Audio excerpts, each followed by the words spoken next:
Once upon a time, in a small village nestled at the foot of a mountain, there lived a miller and his son, Erik. The miller was a hard-working man who spent his days grinding wheat into flour to sell at the market. Erik, on the other hand, was a young man full of dreams and ambitions. One day, Erik met a beautiful young woman named Eliza. She had long, flowing hair the color of golden wheat and eyes that sparkled like sapphires. From the moment they laid eyes on each other, they were inseparable.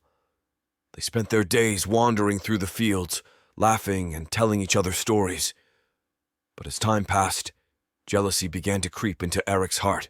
He noticed the way other young men in the village looked at Eliza with longing in their eyes, and he couldn't bear the thought of losing her to someone else. His jealousy festered and grew until it consumed him entirely. One fateful night, as the full moon cast its eerie light over the village, Erik's jealousy boiled over. He accused Eliza of being unfaithful to him, despite her protestations of innocence. In a fit of rage, he struck her down, the light fading from her eyes as she crumpled to the ground. As he stood over Eliza's lifeless body, a strange sensation washed over Erik.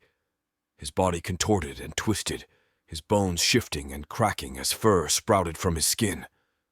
He let out a howl of anguish as he transformed into a werewolf, a creature of the night consumed by rage and grief.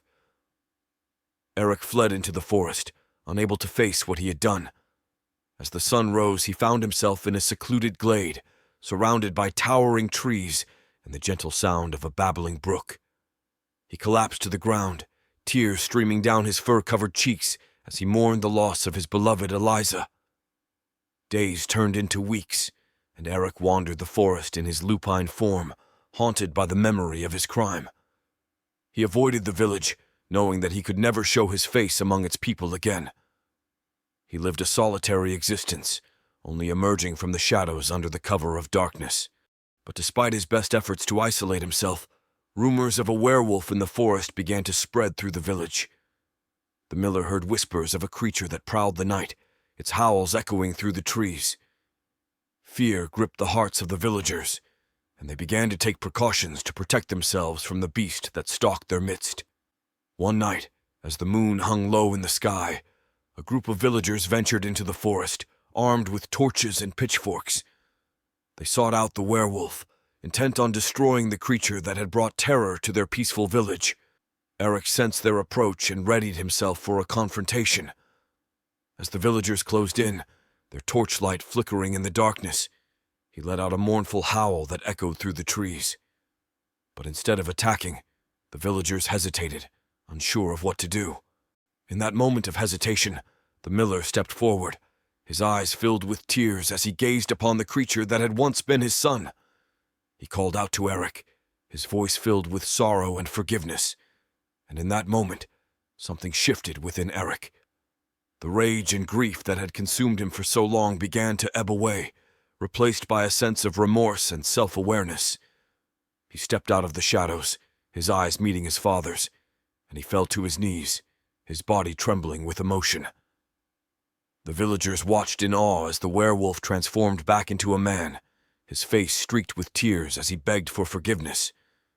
And in that moment of vulnerability and remorse, the villagers saw not a monster but a broken and haunted soul in need of redemption. The miller embraced his son, his heart heavy with forgiveness and love.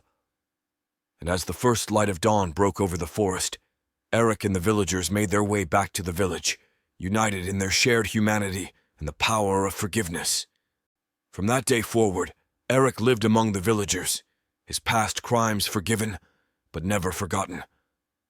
He spent his days atoning for his sins, helping those in need and working to rebuild the trust that had been shattered by his actions.